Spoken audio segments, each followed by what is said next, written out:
జాతీయ అధ్యక్షులు జాతీయ బీసీ రాజ్యాధికారి మహిళా సంఘం. మహిళలకి 33% రిజర్వేషన్ అని చెప్పి దొంగ ఆటలాడుతూ దోబూచులాడుతూ ఇటు కేంద్ర ప్రభుత్వం పైన రాష్ట్ర ప్రభుత్వం పైన కేంద్ర ప్రభుత్వం వేసుకొని మహిళల్ని పిచ్చోళం చేస్తున్నారు. కానీ మేము మహిళలను తలుచుకుంటే రాజ్యాలను కూర్చోగలమని చెప్పేసి అని ఆ రోజు రామాయణం చెప్పింది, భారతం చెప్పింది, ఇంకెన్నో చరిత్రలు ఉన్నాయి, ఎన్నో కట్టడాలకి మా పేర్లు ఉన్నాయి. కాబట్టి నేను రాష్ట్ర ప్రభుత్వానికి కేంద్ర ప్రభుత్వానికి ఒకటే చెప్పదలుచుకున్నాను. మేము మహిళలను 60% ఉన్నాం, దయచేసి మాకు 50% ఇవ్వాలి. బేటీ బచావో బేటీ పడావో అని చెప్పి 33% అని చెప్పి మహిళల్ని మీరు రాజ్యాధికారంగా అన్ని రంగాల్లో ముందుండాలని చెప్తూ మాకు విద్యనివ్వకుండా, ఉద్యోగాలు ఇవ్వకుండా, ఆరోగ్యాన్ని ఇవ్వకుండా, మాకు ఉచిత బస్సులు ఇవి అని చెప్పేసి పెట్టి మాకు కావాల్సింది ఉచిత విద్య, వైద్యం, ఆరోగ్యం ప్లస్ తర్వాత ఉద్యోగాలు ఇవి మాకు ఇస్తే మాకు ఉచితాలు అవసరం లేదు. ఇకపోతే అన్నిటికంటే ముఖ్యమైనది మహిళల్ని రక్షించండి, కాపాడండి. చిన్న పిల్లల్ని రక్షించండి, కాపాడండి. మహిళలపైన ఎన్నో అన్యాయాలు, అక్రమాలు జరుగుతున్నాయి.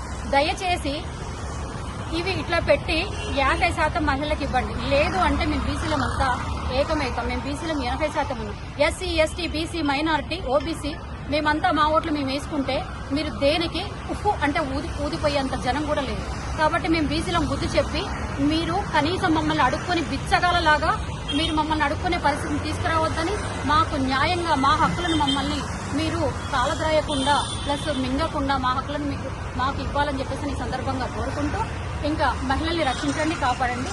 మేనిఫెస్టోలో పెట్టండి. మీరు ఏ రాజ్యాధికారం వచ్చినా, ఏ పార్టీలు వచ్చినా, ఏ ప్రభుత్వాలు వచ్చినా నేను ఒకటే చెప్పదలుచుకున్నాను, చెప్పులు తీసుకొని మెడకేసి కొడతాం. ఏ ప్రభుత్వానికైనా, ఏ పార్టీకైనా, ప్రతి ఒక్క పార్టీకి నేను చెప్తున్నాను.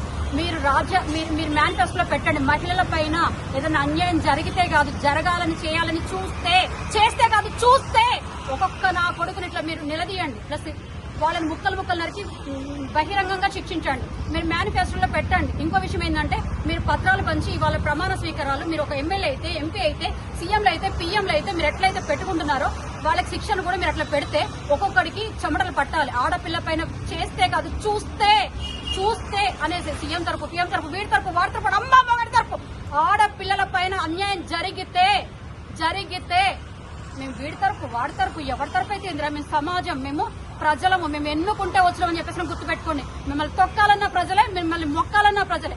అటువంటి ప్రజలకు అన్యాయం చేస్తే ఊరుకోమని చెప్పేసి సందర్భంగా తెలియజేస్తూ మేనిఫెస్టోలో పెట్టి మహిళలు ఫస్ట్ రక్షించి కాపాడి బీసీలకు రావాల్సిన వాటా 33% అన్నారు. కాదు 33% కాదు, 60% మాకు ఇవ్వాలి. 60% మాకు ఇవ్వకుండా 33% మా బీసీ మహిళా బిల్లు ఎంతో తేల్చాలని చెప్పేసి ఈ సందర్భంగా తెలియజేస్తున్నాను. Thank you.